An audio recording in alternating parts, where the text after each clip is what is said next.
کہ ہماری بیٹیوں کی چادریں بازاروں میں بھی اتر چکی ہیں. یہ برائی کہاں سے آئی؟ یہ فتنہ کہاں سے آیا؟ کفار نے ہم سے ہماری ثقافت چھین لی. تفصیل کا وقت نہیں. پھر تیسرا حملہ جذباتی محاذ پر ہے. تیسرا حملہ جذباتی محاذ پر ہے، اور اس محاذ پر ہماری نوجوان نسل کو ٹارگٹ کیا گیا. نوجوانوں کو ٹارگٹ کیا گیا. ان کے جذبات نفسانی سے کھیلا گیا، جذبات شہوانی سے کھیلا گیا. انٹرنیٹ کے ذریعے، ڈراموں کے ذریعے، ننگی فلموں کے ذریعے جوانوں کے جذبات کو بھڑکا کر جوانوں کو بدکاری اور برائی کے راستے پہ ڈالا گیا ہے. اور آج بے حیائی کا عالم یہ بن چکا. دکھ کے ساتھ کہنا پڑتا ہے کہ جوان جو موبائل لیے پھرتے ہیں، والدین میں جرت نہیں کہ اپنی اولادوں کا موبائل اٹھا کے دیکھ سکے. والدین میں ہمت نہیں کہ اپنی جوان اولادوں کا موبائل دیکھ سکیں. کیوں؟ جس جوان کا موبائل دیکھا جائے گا یا انڈیا کے ننگے گانے ہوں گے یا بے حیائی اور فحاشی ہوگی. تو جذباتی محاذ پہ ہم پہ حملہ کیا گیا. اور سامعین محترم، آخری جو جملے عرض کر رہا ہوں، ہم لوگ سڑکوں پہ نکل کر نعرے لگانے میں بڑے دلیر ہیں. ہم لوگ ناموس مصطفیٰ کے نام پر ظاہراً بڑے دعوے دار بھی ہیں، نعرے لگانے والے بھی ہیں، عشق مصطفیٰ کے بھی دعوے دار، غلامی رسول میں مر مٹنے کے بھی دعوے دار. لیکن اللہ ماشاء اللہ انہی جوانوں کا رنگ دیکھیں جو عشق مصطفیٰ کے نعرے لگا رہے ہیں. انہی کی فیس بک دیکھیں، ٹویٹر دیکھیں، واٹس ایپ دیکھیں، ٹک ٹاک دیکھیں. جس انڈیا کے خلاف وہ نعرے لگا رہے ہیں، اسی انڈیا کے گانے ان کی واٹس ایپ پہ چلتے نظر آ رہے ہیں. کہاں کے دعوے، کہاں کے نعرے. آج اس پلیٹ فارم سے جو پیغام دینا چاہتے ہیں، آئیے حقیقتاً عمل کی طرف قدم اٹھائیں، عمل کی طرف آگے بڑھیں. علماء کرام موجود ہیں. یہ تو صرف میں نے مرض کی تشخیص کی ہے. اس مرض کا علاج کیا ہے وہ کبھی کسی اور موقع پہ بیان کریں گے. اس کا حل کیا ہے وہ کہیں اور بیان کیا جائے گا. لیکن آخری جو پیغام دینا چاہتا ہوں اپنے گاؤں بادشاہ پور والوں کے عشاقان مصطفیٰ کے لیے، دیوان گانے مصطفیٰ کے لیے، کہ جس طرح آج تحفظ ناموس رسالت آپ کے لیے ہم نے قدم اٹھایا ہے، آج اس کانفرنس میں ایک قرارداد پیش کرتے ہیں، ایک اعلان کرتے ہیں کہ آنے والا ماہ ربیع الاول ہم انشاءاللہ تعالی ماہ عشق مصطفیٰ کے طور پہ منائیں گے. ہاتھ کھڑا کر کے قرارداد کو منظور کریں، تصویریں بنا لیں. آنے والا ماہ ربیع الاول ماہ عشق مصطفیٰ. ہائے ہائے کیا ٹائٹل ہے، اونچا بولیں.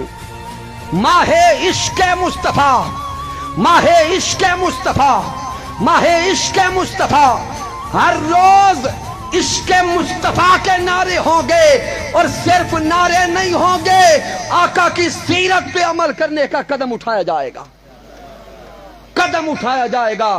اور میں گزارش کرتا ہوں بادشاہ پور کی تمام تنظیمات سے، تمام دیوانوں سے، کہ ماہ ربیع الاول میں بالخصوص جو اشتہارات چھپیں، جو محافل سجیں، جو پروگرامز ہوں، وہ ٹائٹل جو بھی رکھیں، عشق مصطفیٰ کا لفظ اپنے اشتہارات میں ضرور ایڈ کریں، تاکہ یہ میسج جائے کہ بادشاہ پور میں بسنے والے حضور عشاقان مصطفیٰ اور سب کچھ برداشت کر سکتے ہیں، محبوب کی ناموس پہ حملہ برداشت نہیں کر سکتے. اللہ رب العزت ہم سب کو عمل کی توفیق عطا فرمائے.